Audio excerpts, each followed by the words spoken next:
Hello, my name is Lindsey Pope, and I'm so excited to be facilitating a course that I developed called Writing to Heal at Well for the Journey on September 11th from 6 to 8 p.m.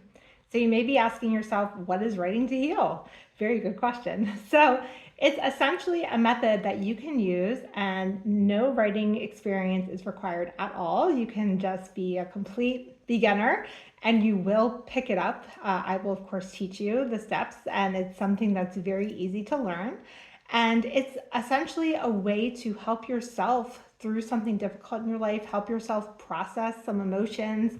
And you may be surprised what comes out. You may even have some one thing in your mind when you come in, and then something completely different turns up on the page. And that's exactly why we do this, because we're trying to bring up whatever it is that needs to be brought up and healed.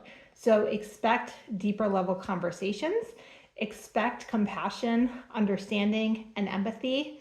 Expect to just leave feeling like you are loved and like you have just received a warm hug. And I mean, of course, I'll hug you because you'll be in the class. So you will actually receive a hug. So, like I said, really nothing is required. You just bring yourself.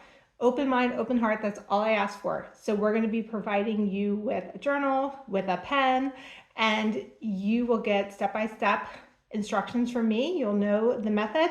I have ways of using different scenarios. So if you don't feel comfortable writing about your personal life, that's okay. You don't have to. I have some scenarios that you can use instead, and then you can always dive deeper on your own. I'll teach you either way. So I will meet you where you are, and I hope to meet you at the well. It's going to be a very fulfilling evening. So see you there.